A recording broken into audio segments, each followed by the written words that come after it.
morning students, how are you all? We will continue with explanation of chapter number 14, water, session number 5. In last sessions children, we have discussed about how water is essential for life. Then we have discussed about uses of water. We have discussed about evaporation, condensation. Then we have discussed deeply about water cycle. Now today children, we are going to learn about sources of water. Uses we have seen children, right? Then cycling of water also we have seen. Now what are the sources? Okay, after the water cycle, what are the sources of water from which we get it to us and to other living organisms? Okay, so first sources is surface water. अब जो अर्थ के ऊपर 70% water कहा जाता है और 30% land है, तो ये जो 70% वाटर है, क्या उसमें से सब पानी हमारे लिए यूजफुल है? यानी सब पानी हम यूज कर सकते हैं फॉर ह्यूमन बीइंग स्पेशली? तो क्या हम ओशन और सी का पानी ड्रिंकिंग के लिए यूज कर सकते हैं? No, because it is salty. So on land children, a very small amount, 0.001% of water is fresh water which we can use for drinking. क्योंकि पीने के लिए हम कोई भी पानी यूज नहीं कर सकते हैं. It should be fresh water only. Salty water we cannot drink.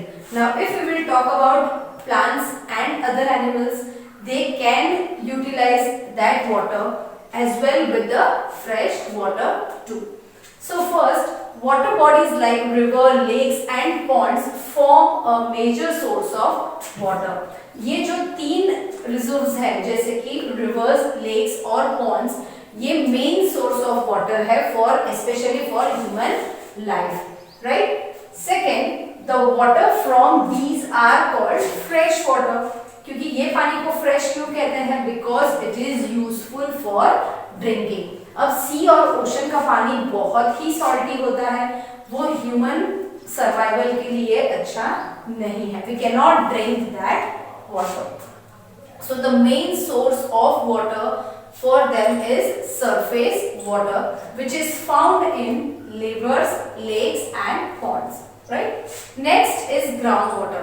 अब वाटर साइकिल के बारे में जब हम डिस्कस कर रहे थे बच्चों, तब हमने देखा कि जो प्रेसिपिटेशन यानी जो रेन से वाटरफॉल हो रहा है वो कहाँ जा रहा है? लैंड के अंदर एब्जॉर्ब हो रहा है. जो एक्सिस है वो फ्लो होके ओशन और सी में मर्ज हो रहा है, उसकी तरफ जा रहा है. Because water always makes its way. वो एक जगह पे जमा नहीं होता, वो अपना रास्ता बना ही देता है. अब जो लैंड है वो क्या करती है? इट इज वेरी पोरस, उसके अंदर एयर फिल्स होते हैं. तो जो लैंड है वो रेन वाटर को एब्जॉर्ब कर लेती है. आपने देखा होगा जब पहली बारिश होती है तब हमें मिट्टी की खुशबू आती है, राइट?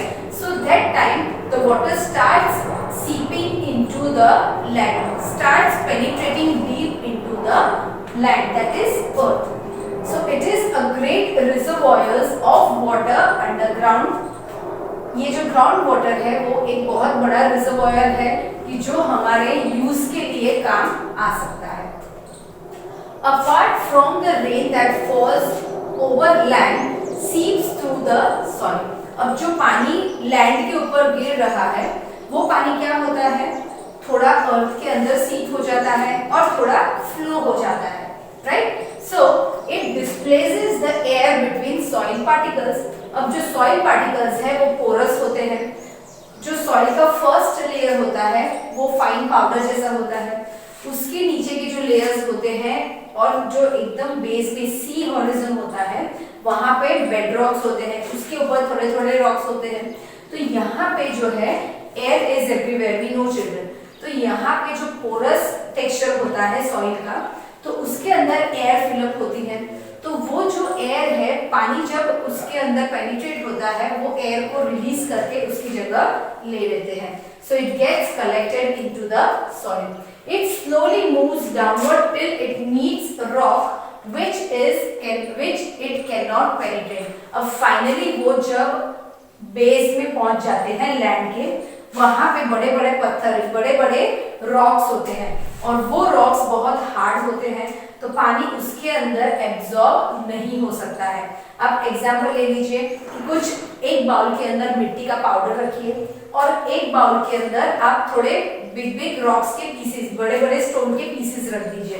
तो आप देख सकते हो कि जब आप सॉइल में पानी डालोगे तो वो पानी एब्जॉर्ब हो जाएगा और वही पानी आप स्टोन के ऊपर डालोगे तो वो एब्जॉर्ब नहीं होगा और वहां का वहां ही रह जाएगा, यानी वो स्टोन उसे एब्जॉर्ब नहीं कर सकते हैं, because they are not porous as rocks are very hard. The level of groundwater is known as water table. अब जो ग्राउंड वाटर है वो क्या होता है, रॉक और जो सॉइल होता है उसके अंदर से पेनिट्रेट होके रॉक के ऊपर जहां पे स्पेस होती है वहां पे वो कलेक्ट हो जाता है। जैसे कि यहाँ पे रेन्स फॉल हो रहा है, यहाँ रॉक्स है, यहाँ सैंड है, आप देख सकते हो यहाँ पे जो गैप है वहां पे पानी फिल हो सकता है बिलो सर्टेन लेवल। तो यहाँ जो पानी फिल होता है इसे ही हम क्या कहते हैं, ground water. Now ground water can be useful in many ways. We can remove ground water with the help of hand pumps. जो वेल्स होते हैं, ट्यूब वेल्स होते हैं, बोर्स होते हैं, वो लोग पानी कहाँ से निकालते हैं, that is below the earth, that is beneath the earth, and it is found in the form of groundwater. So I hope children you understood about the fresh water and groundwater. These are the two main source. Now second is rain. Rain जो है वो हमारा major source of water है। अब जब rains fall होते हैं और वो ज्यादा अमाउंट में हो जाते हैं तो उसकी एडवर्स इफेक्ट होती है, और रेन जो है वो आता ही नहीं है, यानी जब रेनफॉल नहीं होता है कोई एरिया में तो भी वो अलग सिचुएशन क्रिएट करते हैं। So that is about the floods and the droughts which are the two opposite part of the rain. So what will happen if it does not rain. आप ऐसी सिचुएशन देख लो जहां पे रेन बिल्कुल भी नहीं है। So that situation for a long period of time, ऐसा नहीं है कि चलो 15 दिन रेन नहीं हुआ उसके बाद रेन हो रहा है, they will not create drought, लेकिन कुछ प्लेस के ऊपर कांस्टेंट 2-3 साल से जब रेनफॉल नहीं होता है उसे हम कहते हैं drought, right. If it does not rain the soil dries up and becomes too hard. अब आप ऐसी सिचुएशन देख सकते हो जहां पे पानी बिल्कुल भी नहीं है, तो दिन ब दिन क्या होता है, इवेपोरेशन प्रोसेस तो कंटिन्यू होती है बिकॉज ऑफ सन, राइट। तो वहां पे अगर पानी नहीं होगा तो क्या हो जाएगा, जो लैंड है वो बहुत ड्राई हो जाएगी, और वो ड्राई हो जाएगी तो वहां पे भी आप कुछ नहीं कर सकते हो, और ड्राई लैंड पे आप देख सकते हो कि ऐसे क्रैक्स क्रिएट होते हैं। So this land is not worth using. जो क्रैक्स क्रिएट करते हैं that means the moisture of land is zero in this part. Plant loose water very fast and finally dry. अभी ये एरिया में समझो कि प्लांट्स ग्रो हुए हैं और वहां पे रेन्स नहीं फॉल हो रहे हैं, तो प्लांट्स की जो ट्रांसपिरेशन प्रोसेस है वो तो कंटिन्यू होती है और उसके सामने रूट्स में से उसे पानी नहीं मिलता है because of no rainfall in that area. तो क्या होगा, कुछ दिनों के बाद, कुछ महीनों के बाद वहां के जितने भी प्लांट्स हैं वो फाइनली ड्राई होके डाई हो जाएंगे। So there is no water to irrigate the crops on land. तो वहां पे वो एरिया के अंदर पानी ही नहीं होता है क्रॉप्स ग्रो करने के लिए, तो क्या होगा, वहां पे पानी की कमी की वजह से कोई भी अनाज नहीं मिलेगा। Rivers, lakes, ponds and well dry up. अब ये एरिया में समझो कि रेनफॉल नहीं हुआ 3-4 साल से, तो वहां पे लोग जो रहते हैं वो रिवर, लेक्स और पॉन्ड्स के थ्रू पानी तो यूज करेंगे ही करेंगे, तो समझो कि यूजेज ज्यादा हो रहा है, उसके सामने रेनफॉल बिल्कुल भी नहीं है, तो क्या होगा, वाटर का जो रिसोर्स है वो एक दिन ये तीनों चीज है वो खत्म हो जाएगी और ड्राई अप भी हो सकती है because of constant evaporation, right. So the water table falls, there is shortage of drinking water too. अब क्या होता है, जब रेनफॉल नहीं होता है तो ग्राउंड वाटर नहीं होता है, ग्राउंड वाटर नहीं होगा तो कुएं में या तो फिर हैंडपंप में या तो फिर ट्यूबवेल में पानी कहाँ से आएगा।